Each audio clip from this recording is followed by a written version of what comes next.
ഈ ബംഗ്ലാദേശിന് മേൽ ഇന്ത്യ ഒരു ഉപരോധം ഏർപ്പെടുത്തിയിട്ടുണ്ട്. കഴിഞ്ഞ ദിവസമാണ് അത് ബംഗ്ലാദേശിനെ ഇന്നലെ കടുത്ത പ്രതിസന്ധിയിലേക്ക് എത്തിക്കുമെന്നാണ് സൂചിപ്പിക്കുന്നത്. എന്താണ് ചേട്ടാ അതിന്? പിന്നെ രണ്ട് കാര്യങ്ങൾ അതിനകത്ത് പറയാനുണ്ട്. കാരണം ഈ മുഹമ്മദ് യൂനിസ് ബംഗ്ലാദേശിൻ്റെ ചീഫ് അഡ്വൈസർ, ആർക്ക് അഡ്വൈസ് കൊടുക്കുന്ന ആളാണെന്നുള്ള ചോദ്യമുണ്ട്. കാരണം ബംഗ്ലാദേശിൻ്റെ ഭരണഘടനയിൽ ചീഫ് അഡ്വൈസർ എന്നുള്ള ഒരു പദവിയില്ല. അതെന്തോ ആവട്ടെ, ചീഫ് അഡ്വൈസറായ മുഹമ്മദ് യൂനിസ് ചൈന സന്ദർശിച്ചിട്ട് ഇന്ത്യക്ക് നേരെ ഒരു വെല്ലുവിളി വരുത്തി. കാരണം ഇന്ത്യയിലെ വടക്കുകിഴക്കൻ സംസ്ഥാനങ്ങളിലായ 7 സ്റ്റേറ്റുകൾ ഇന്ത്യയുമായി മറ്റ് മെയിൻലാൻഡുമായി ബന്ധപ്പെട്ട് കിടക്കുന്ന 20 കിലോമീറ്റർ മാത്രം വീതിയുള്ള സിലിഗുരി കോറിഡോർ എന്നറിയപ്പെടുന്ന ഭാഗം കൂടിയാണ്. ഈ സിലിഗുരി കോറിഡോർ ബംഗ്ലാദേശിനോട് ചേർന്ന് പോകുന്ന പ്രദേശമാണ്. ആ സിലിഗുരി കോറിഡോർ വഴി വേണം ഈ 7 സിസ്റ്റേഴ്സ് എന്ന് പറയുന്നത് നമ്മുടെ വടക്കുകിഴക്കൻ സംസ്ഥാനങ്ങളും ഇന്ത്യയും തമ്മിലുള്ള എല്ലാ ബന്ധവും നടക്കാൻ. അപ്പോൾ അത് കണക്കിലെടുത്ത് അപ്പോൾ ഈ 7 സംസ്ഥാനങ്ങൾക്ക് സമുദ്രബന്ധമില്ല. സമുദ്രവുമായി ബന്ധപ്പെടണമെങ്കിൽ സിലിഗുരി കോറിഡോറുമായിട്ട് പോകണം. അപ്പോൾ 20 കിലോമീറ്റർ അതിന് വീതിയുള്ളൂ. അതുകൊണ്ട് അതിനെ ചിക്കൻ നെക്ക് എന്നാണ് വിളിക്കുന്നത്. ചിക്കൻ നെക്ക് എന്നുള്ള അപരനാമത്തിലാണ് അറിയപ്പെടുന്നത്. ചിറ്റഗോങ് മേഖലയൊക്കെ അവിടെയാണ്. ചിറ്റഗോങ് ആണെങ്കിൽ ബംഗ്ലാദേശിൽ ഏറ്റവും കൂടുതൽ ഹിന്ദുക്കളുള്ള മേഖലയാണ് ചിറ്റഗോങ്. അപ്പോൾ യൂനിസ് ചൈനയെ സൂചിപ്പിക്കാൻ വേണ്ടിയിട്ടൊരു കാര്യം പറഞ്ഞു. ഇന്ത്യ ഓർക്കണം, നിങ്ങളുടെ 7 സംസ്ഥാനങ്ങൾ ഇപ്പോൾ കടലില്ല. കടൽ വേണമെങ്കിൽ ബംഗ്ലാദേശ് പോകണം. ഇന്ത്യൻ മഹാസമുദ്രത്തിൻ്റെ ഗാർഡിയൻ, കാവൽക്കാരൻ ഞാനാണ് എന്നൊരു പ്രയോഗം നടത്തി. നമ്മൾ പെട്ടെന്ന് നോക്കുമ്പോൾ ആർക്കും അതെന്താ, അതിനകത്ത് ഇപ്പോൾ എന്താ കുഴപ്പം? കാരണം നമുക്ക് അവിടെ 7 സംസ്ഥാനങ്ങളിൽ കടലില്ല. കടലിലേക്ക് പോകണമെന്നുണ്ടെങ്കിൽ ബംഗ്ലാദേശ് വഴി പോകണമെന്ന് പറഞ്ഞാൽ അതിനകത്ത് എന്താ കുഴപ്പമെന്ന് നോക്കുമ്പോൾ ജിയോ പൊളിറ്റിക്സ് അറിയാമെങ്കിൽ അറിയാത്തവർക്ക് കുഴപ്പമില്ലെന്ന് തോന്നുന്നു. ജിയോ പൊളിറ്റിക്സ് എന്ന് പറഞ്ഞാൽ ചൈന ആവശ്യപ്പെടുന്നത് 7 സ്റ്റേറ്റുകൾ, അരുണാചൽ പ്രദേശ് ഉൾപ്പെടെ സിക്കിം ഉൾപ്പെടെയുള്ള സംസ്ഥാനങ്ങളെല്ലാം ചൈനയ്ക്ക് താല്പര്യമുള്ള ചൈനീസ് ജനിതക ഘടനയുള്ള ആളുകൾ താമസിക്കുന്ന പ്രദേശങ്ങളിലാണ്. അതുകൊണ്ട് ഇതെല്ലാം ഞങ്ങളുടേതാണ് എന്നൊരു അവകാശവാദം പണ്ട് മുതലേ ചൈനയ്ക്കുണ്ട്. അപ്പോൾ യൂനിസ് പറഞ്ഞത്, നിങ്ങളെ ഈ 7 സംസ്ഥാനങ്ങളങ്ങ് ചൈന എടുത്താൽ പിന്നെ ഇന്ത്യൻ ആർമിക്ക് അങ്ങോട്ട് പോകണമെങ്കിൽ ഞാൻ വിചാരിക്കണം, എൻ്റെ കയ്യിലാണ്, ഞാൻ വിചാരിച്ച നിങ്ങൾ ലാൻഡ് ലോക്ക്ഡാണ്. ഈ 7 സംസ്ഥാനങ്ങൾ മറ്റ് ഭൂപ്രദേശങ്ങളാൽ വളയപ്പെട്ടിരിക്കുന്നതാണ്. ഇന്ത്യക്ക് ഡയറക്റ്റ് ആക്സസ് ഇല്ല. അതുകൊണ്ട് എന്നോട് കളിക്കരുത് എന്നാണ് മുഹമ്മദ് യൂനിസ് പരോക്ഷമായി പറഞ്ഞത്. അത് കഴിഞ്ഞിട്ട് തായ്ലൻഡിൽ വെച്ചിട്ട് യൂനിസും മോദിയും തമ്മിൽ കണ്ടിരുന്നു. തിരിച്ചു വന്ന മോദി വന്നതിന് ശേഷം കിട്ടിയ ആദ്യത്തെ പണിയാണ് ബംഗ്ലാദേശിൻ്റെ ട്രാൻസ്ഷിപ്മെൻറ്റ് എഗ്രിമെൻ്റ് ഉണ്ട് നമ്മളുമായിട്ട്. അതായത് ബംഗ്ലാദേശിൻ്റെ ഉൽപ്പന്നങ്ങൾ മറ്റ് രാജ്യങ്ങളിലേക്ക്, തൊട്ടടുത്തുള്ള നേപ്പാൾ, ഭൂട്ടാൻ, മ്യാൻമർ തുടങ്ങിയ രാജ്യങ്ങളിലേക്ക് ബംഗ്ലാദേശിന് എന്തെങ്കിലുമൊക്കെ കൊണ്ടുപോകണമെങ്കിൽ ഇന്ത്യയെ കൂടി വഴിയേ പറ്റത്തുള്ളൂ. മറ്റേ 7 സംസ്ഥാനങ്ങൾക്ക് ബംഗ്ലാദേശിലൂടെ പോകാൻ പറ്റുള്ളൂ എന്ന് പറഞ്ഞപ്പോൾ നിന്റെ സാധനമായിട്ട് നിനക്ക് നേപ്പാളിലോ ഭൂട്ടാനിലോ മ്യാൻമറിലോ പോകണമെന്നുണ്ടെങ്കിൽ, അല്ലെങ്കിൽ ബംഗ്ലാദേശിലുള്ള ഉൽപ്പന്നങ്ങൾ വേറെ രാജ്യങ്ങളിലേക്ക് കൊണ്ടുപോകണമെങ്കിൽ ഇന്ത്യ വഴിയേ പറ്റത്തുള്ളൂ, നീയും ലാൻഡ് ലോക്ക്ഡ് ആണ് എന്ന് കാണിക്കാൻ വേണ്ടി ഇന്ത്യ ഇന്നലെ എന്ത് ചെയ്തു, ഈ ട്രാൻസ്ഷിപ്മെൻറ്റ് എഗ്രിമെൻ്റ് അങ്ങ് റദ്ദാക്കി. അടുത്ത സാമ്പത്തിക പ്രതിസന്ധി എന്ന് പറഞ്ഞാൽ ബംഗ്ലാദേശിൻ്റെ നമ്മൾ ആലോചിക്കണം, നമുക്ക് ഓരോ രാജ്യങ്ങൾക്കും തനത് ഉൽപ്പന്നങ്ങളുണ്ട്. നമ്മൾ ഭക്ഷ്യധാന്യങ്ങൾ ഉൽപ്പാദിപ്പിക്കുന്നുണ്ട്. കാർഷിക രാജ്യം എന്നതിൽ ഗോതമ്പും അരിയുമൊക്കെ നമ്മൾ കയറ്റി അയക്കുന്നുണ്ട്. ബംഗ്ലാദേശിൽ നാൾ പട്ടിണി കിടന്നപ്പോൾ 2 തവണയായിട്ട് 50,000 ടൺ അരി കൊടുത്തത് ഇന്ത്യയാണ്. അപ്പോൾ അതിനുശേഷം ഭക്ഷ്യ എണ്ണ ചോദിച്ചു, ഡീസൽ ചോദിച്ചു. എന്തിനും ഇവർ കറണ്ട് കൊടുക്കുന്നത് പോലും അദാനിയും ത്രിപുര സ്റ്റേറ്റ് ഇലക്ട്രിസിറ്റി ബോർഡുമാണ്. അപ്പം ബംഗ്ലാദേശ് ജീവിച്ചു പോകുന്നത്, കഞ്ഞി കുടിക്കുന്നത്, വെളിച്ചം കാണുന്നത് ഇന്ത്യയുടെ സഹായം കൊണ്ടാണ്. പിച്ചയെടുത്ത് കഴിയുന്ന തെണ്ടി രാജ്യമാണ് ബംഗ്ലാദേശ്. ആ ബംഗ്ലാദേശാണ് നമ്മളെ പരോക്ഷമായി ചൈനയുടെ കൂടെ ഞങ്ങളുടെ കൂടെ ഉണ്ട് എന്നൊക്കെ പറഞ്ഞ് നമ്മളെ ഭീഷണിപ്പെടുത്താൻ തുടങ്ങി. ഇപ്പോൾ ബംഗ്ലാദേശിൻ്റെ ഏറ്റവും വലിയ കയറ്റുമതി ഗാർമെൻ്റാണ്, വസ്ത്രനിർമ്മാണം, റെഡിമെയ്ഡ് വസ്ത്രങ്ങൾ. ഇപ്പോൾ സാറ പോലെയുള്ള അന്താരാഷ്ട്ര ബ്രാൻഡുകളൊക്കെ ബംഗ്ലാദേശിൽ ഉണ്ടാകുന്നുണ്ട്. കാരണം ചെറിയ പൈസ കൊടുത്താൽ പണിക്ക് ആളെ കിട്ടും. 2 രൂപ 3 രൂപയ്ക്കാണ് ഒരു ഷർട്ട് അടിച്ചാൽ ബംഗ്ലാദേശിലെ തയ്യക്കാരന് കിട്ടുന്നത്. അപ്പോൾ അത്ര കടുത്ത ദാരിദ്ര്യമുള്ള രാജ്യമായതുകൊണ്ട് ലോകത്തെമ്പാടുമുള്ള വമ്പൻ ഗാർമെൻറ്റ് കമ്പനികൾ ബംഗ്ലാദേശിലാണ് വന്ന് ഫാക്ടറി ഇട്ട് വസ്ത്രനിർമ്മാണം നടത്തുന്നത്. അപ്പോൾ ബംഗ്ലാദേശിൻ്റെ ഏറ്റവും വലിയ ഉൽപ്പാദനം എന്ന് പറഞ്ഞാൽ വസ്ത്രമാണ്, റെഡിമെയ്ഡ് വസ്ത്രങ്ങളാണ്. അപ്പോൾ ബംഗ്ലാദേശിൽ ഈ സാറ പോലെയുള്ള ബ്രാൻഡുകളൊക്കെ ഈ ഉൽപ്പന്നങ്ങൾ, ഈ റെഡിമെയ്ഡ് വസ്ത്രങ്ങൾ ഉണ്ടാക്കിയിട്ട് ഈ ട്രാൻസ്ഷിപ്മെൻറ്റ് കരാറിൻ്റെ ഭാഗമായി, ഇന്ത്യയുമായിട്ട് കരാറിൻ്റെ ഭാഗമായി നേരെ ഡൽഹി കൊണ്ടുവരും. ഡൽഹി കൊണ്ടുവന്നിട്ട് അവിടുന്ന് ഡൽഹിയിൽ നിന്ന് കയറ്റി അയക്കുകയാണ്.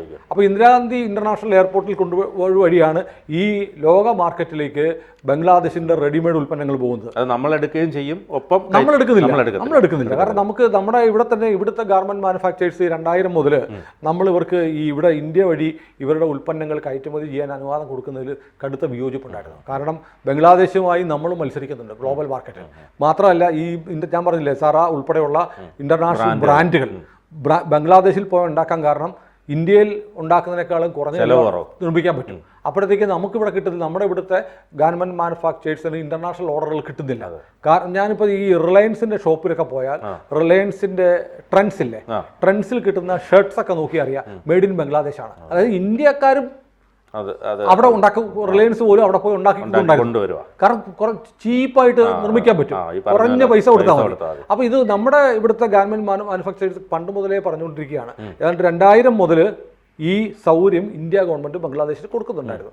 അതാണ് ഇപ്പം നമ്മൾ വേണ്ടാന്ന് വെച്ചിരിക്കുന്നത്. ഇപ്പോൾ ഒരു കണക്കെന്ന് പറയുന്നത് ബംഗ്ലാദേശിൽ 2024 $50 ബില്യൺ റെഡിമെയ്ഡ് വ്യാപാരമാണ് ബംഗ്ലാദേശിൽ നിന്ന് കയറ്റുമതി നടത്തുന്നത്. അതുപോലെ ഈ തുണി മാത്രമല്ല, ലെതർ ഗുഡ്സ് ഉണ്ടല്ലോ, ബെൽറ്റ്, ഷൂസ്, ഇതൊക്കെ ബംഗ്ലാദേശിൽ ഉണ്ടാക്കുന്നുണ്ട്. നമ്മുടെ നാട്ടിൽ കിട്ടുന്ന പല ബ്രാൻഡുകളും ബംഗ്ലാദേശിൽ നിർമ്മിക്കുന്നതാണ്. അതായത് $578 മില്യൺ ലെതർ ഉൽപ്പന്നങ്ങൾ, പ്രധാനമായും ബാഗുകൾ, ഷൂസ്, ബെൽറ്റ്, ഇതൊക്കെ ബംഗ്ലാദേശിൽ ഉൽപ്പാദനം. അപ്പോൾ നോക്കൂ, 50 ബില്യൺ വസ്ത്രം, 578 മില്യൺ ലെതർ ഉൽപ്പന്നങ്ങൾ. ഇതാണ് ബംഗ്ലാദേശിന്റെ ഏറ്റവും പ്രധാനപ്പെട്ട വിദേശ നാണ്യം വന്നിരിക്കുന്നത് അതിലൂടെയാണ്. അതിന്റെ കടക്കലാണ് ഇന്ത്യ ഇന്നലെ ഇറക്കിയ ഉത്തരവ് വഴി വിലക്ക് പിണ്ടിക്കും. ഇപ്പോൾ അതിനകത്ത് നിരോധന ഉത്തരവ് പറയുന്നുണ്ട്, ഇത് ഇങ്ങനെ ഈ ബംഗ്ലാദേശിൽ നിന്നുള്ള സാധനങ്ങളൊക്കെ വരുന്നതുകൊണ്ട് നമ്മുടെ എയർപോർട്ടുകളിൽ, നമ്മുടെ തുറമുഖങ്ങളിൽ ഒക്കെ വലിയ തിരക്കുണ്ടാകുന്നു, വലിയ കൺജക്ഷൻ ഉണ്ടാകുന്നു. നമ്മുടെ നമുക്ക് നമ്മുടെ എയർപോർട്ടിലെ തിക്കും തിരക്കും നമ്മുടെ ഈ സാധനങ്ങൾ കയറ്റിയേക്കും തടസ്സം വരുന്നു. അതുകൊണ്ട് ഇനിയിപ്പോൾ ഇത് ഞങ്ങൾ വിത്ത് ഇമ്മീഡിയറ്റ് എഫക്റ്റ് നമ്മളിത് വിഡ്രോ ചെയ്തിരിക്കുന്നു എന്നാണ് നമ്മുടെ ഗവൺമെൻറ് ഓഫ് ഇന്ത്യയുടെ ഉത്തരവ് പറയുന്നത്. അപ്പോൾ ബംഗ്ലാദേശിൻ്റെ പ്രതികരണം വന്നിട്ടില്ല. എന്നിരുന്നാൽ പോലും ഇപ്പോൾ ഔദ്യോഗികമായിട്ട് ബംഗ്ലാദേശിലുള്ള വൻകിട കമ്പനികളൊക്കെ അവരുടെ ഉൽപ്പന്നങ്ങളെല്ലാം ഓൾറെഡി ഇന്ത്യയിലേക്ക് വന്നു. ഇന്ത്യയിലേക്ക് വന്നിരിക്കുന്ന ചരക്കുണ്ടല്ലോ, അത് മുഴുവൻ ഇപ്പോൾ എയർപോർട്ടിലും തുറമുഖങ്ങളിൽ കെട്ടിക്കിടക്കുകയാണ്. അതിനുള്ള സംവിധാനം എന്താണെന്ന് ബന്ധപ്പെടുകയും ഇപ്പോൾ ഈ നമ്മുടെ കേന്ദ്ര സർക്കാരിൻ്റെ ഒരു ക്ലാരിഫിക്കേഷൻ വന്നിട്ടുണ്ട്. ഓൾറെഡി കയറ്റി അയച്ച് ഇന്ത്യയിൽ വന്നിരിക്കുന്ന സാധനങ്ങൾ കയറ്റി വിടും. ഇനി മേല പറ്റില്ല, ഇനി മേല ഇന്ത്യ വഴി പോകണ്ട. അപ്പോൾ ലാൻഡ് ലോക്ക്ഡ് ആണ്, മറ്റു ഭൂമിയാൽ ചുറ്റപ്പെട്ട് കിടക്കുന്ന ഒരു രാജ്യമാണ് ഇന്ത്യ എന്ന് പറഞ്ഞ് നമ്മളെ ഒന്ന് വെല്ലുവിളിച്ച യൂനിസിനോട് പറഞ്ഞിരിക്കുക, നീ എങ്ങനെ ഇനി കഞ്ഞി കുടിക്കും, നിന്റെ ഇൻഡസ്ട്രി എങ്ങനെ നിൽക്കും? കാരണം ഇത് ബംഗ്ലാദേശിൽ ഉണ്ടാവും. നമ്മൾ നോക്കുമ്പോൾ ഇല്ലെങ്കിൽ വേറെ മാർഗം, വേറെ എങ്ങനെ കൊണ്ടുപോകും? നേപ്പാളിൽ പോകാനായിട്ട് ഇവർക്ക് നേപ്പാളികൾ വാങ്ങുന്നത് നേപ്പാൾ, മ്യാൻമർ ഉൾപ്പെടെയുള്ള രാജ്യങ്ങളിലാണ് ഏറ്റവും പ്രധാനപ്പെട്ട മാർക്കറ്റ്. കാരണം അവിടെ ഈ മ്യാൻമറും നേപ്പാളും ഉൾപ്പെടെയുള്ള രാജ്യങ്ങളും സാമ്പത്തികമായി പിന്നാക്കാവസ്ഥയാണ്. ബംഗ്ലാദേശിലെ ഉൽപ്പന്നങ്ങൾക്ക് വില കുറവാണ്. അപ്പൊ അതുകൊണ്ട് അവർക്കും അത് വാങ്ങാൻ എളുപ്പമാണ്. ഇനിയിപ്പം വേറെ മാർഗം ഈ ബംഗ്ലാദേശിനെ മാത്രമല്ല, ഈ നേപ്പാളിനെ അടക്കമുള്ള രാജ്യങ്ങളെ ഇത് ബാധിക്കാം. കാരണം അവരെ ബാധിക്കണമെന്നില്ല. കാരണം ബംഗ്ലാദേശിൽ നിന്നുള്ള ഉൽപ്പന്നങ്ങൾ അവിടെ വരാതിരിക്കുമ്പോൾ മ്യാൻമറിലേക്കും ഇന്ത്യയിലേക്കും നേപ്പാളിലേക്കും ഇന്ത്യൻ സാധനങ്ങൾ പോകും. നമ്മളിത് വില കുറച്ച് കൊടുത്താൽ പോലും. കാരണം ഈ 100 രൂപ വെച്ചിട്ട് 10 എണ്ണം വിൽക്കുന്നതാണോ, 10 രൂപ വെച്ചിട്ട് 1000 എണ്ണം വിൽക്കുന്നതാണോ ലാഭം എന്ന് ചോദിക്കുന്ന ഒരു കണക്കുണ്ടല്ലോ. അതുകൊണ്ട് ഇന്ത്യ അല്പം വില കുറച്ചാലും നമുക്ക് അവിടെ വിൽപ്പന കൂടുന്നുണ്ടെങ്കിൽ ഇന്ത്യൻ ഉൽപ്പാദകർക്ക് ലാഭമാണ്. ഇപ്പം ബംഗ്ലാദേശിൻ്റെ മുന്നിലുള്ള ഓപ്ഷൻ എന്ന് പറയുന്നത് വേണമെങ്കിൽ ഇനി ചെയ്യാവുന്നുള്ളത് ഒന്നുകിൽ പാകിസ്ഥാനിലേക്ക് കൊണ്ടുപോയി അവിടെ കയറ്റി അയക്കുക, അല്ലെങ്കിൽ വേറെ ഏതെങ്കിലും നേരിട്ട് ഫ്ലൈറ്റിൽ ഇവരുടെ മാർക്കറ്റുള്ള ഇപ്പോൾ സറ പോലെയുള്ള വിദേശ യൂറോപ്യൻ ബ്രാൻഡുകളാണെങ്കിൽ നേരിട്ട് ബംഗ്ലാദേശിൽ ഫ്ലൈറ്റ് കയറ്റി അയക്കുക. അപ്പോൾ ട്രാൻസ്പോർട്ടിങ് കൂടും, ലോജിസ്റ്റിക് എക്സ്പെൻസ് കൂടും. അപ്പോൾ ബംഗ്ലാദേശിന്റെ ഉൽപ്പന്നങ്ങൾക്ക് വില കൂടുമ്പോൾ സ്വാഭാവികമായും ആ ഇൻഡസ്ട്രി തകരും. അപ്പോൾ ഏതായാലും ഇന്ത്യ എടുത്തിരിക്കുന്ന ഈ തന്ത്രപരമായി തീരുമാനം പൂട്ടാനുള്ള ശ്രമം ബംഗ്ലാദേശിന്റെ മസ്തകത്തിലൊരു അടിയാണ്.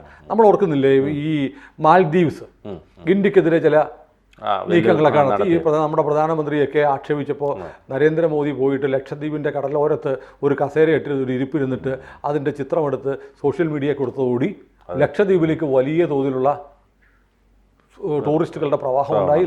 മാൽദീവ്സിൻ്റെ ടൂറിസം തകർന്നു.